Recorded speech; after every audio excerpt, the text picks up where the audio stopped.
He was born in poverty, grew up with no electricity, no running water, and a heavy Bahamian accent in a world that didn't want to hear his voice. Rejected, mocked, counted out. But in 1964, Sidney Poitier looked the Academy in the eye and made history. This is the story of the first black man to win an Oscar for Best Actor. But more than that, it's the story of dignity, grit, and walking through closed doors with your head held high.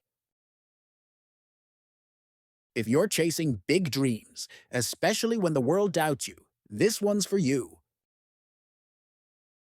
Sidney Poitier was born prematurely in 1927 in Miami, while his Bahamian parents were visiting to sell tomatoes. He wasn't expected to survive, but survival would become his pattern. He was raised on Cat Island in the Bahamas, a world far removed from Hollywood lights. There was no electricity, no formal schooling, just the stars overhead and the sound of the sea. But what he did have? A mother who believed in him, a father who modeled hard work, and a powerful sense of who he was, even before the world tried to define him. At 15, Sidney moved to Miami, and it hit like a wave. The racism was relentless, segregation, humiliation. Constant reminders that he was less than. Eventually, he moved to New York City with just $3 in his pocket, homeless, working as a dishwasher. But here's the thing. He didn't just wash dishes, he practiced his lines. Yes, literally.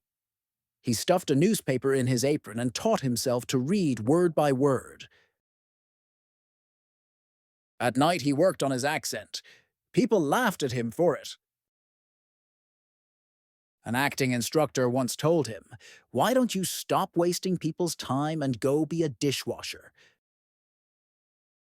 You know what Sidney did? He went back to dishwashing, but he didn't stop dreaming. Eventually, Sidney landed a spot at the American Negro Theater. But even there, he was told he wasn't good enough. His accent was too thick, his style too rigid. But he kept showing up, kept learning, kept speaking, more clearly, more confidently. And then, in 1955, Blackboard Jungle put him on the map. But it was the Defiant Ones to 1958 and Lilies of the Field in 1963 that changed everything. At the 1964 Oscars, history was made. The winner is Sidney Poitier. He walked to that stage not just as an actor, but as a symbol. A quiet revolution in a tuxedo. The world had no choice but to listen now. Here's what makes Sidney's story different. He didn't just get a seat at the table. He demanded that the table be better. He refused to take roles that made black men look foolish or criminal. When scripts tried to stereotype him, he walked away, even if it meant fewer opportunities. Lesson 1. Know your non-negotiables. There's power in saying no to what doesn't align.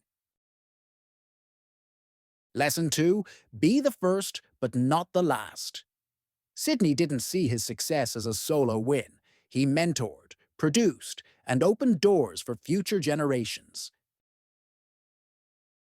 Lesson 3.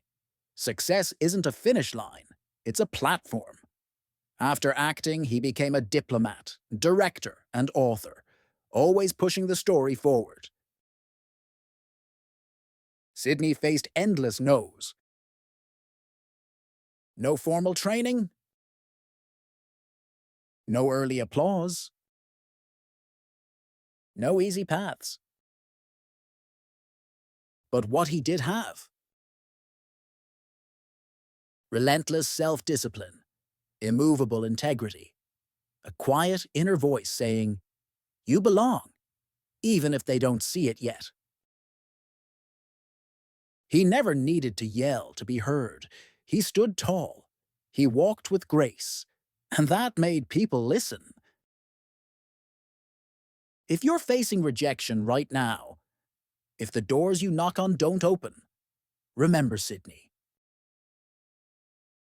He didn't win by being accepted. He won by refusing to be erased. Whatever Oscar moment you're chasing, whether it's building your dream business, creating art, finishing school, Sidney's journey proves you don't have to fit in to rise. You have to stand up. Now it's your turn. Ask yourself, where are you playing small? Where are you waiting for permission? What's your Oscar moment going to be? Drop it in the comments. Let's build a community that believes in doing hard things and doing them with excellence. Subscribe for more untold stories that empower you to rise.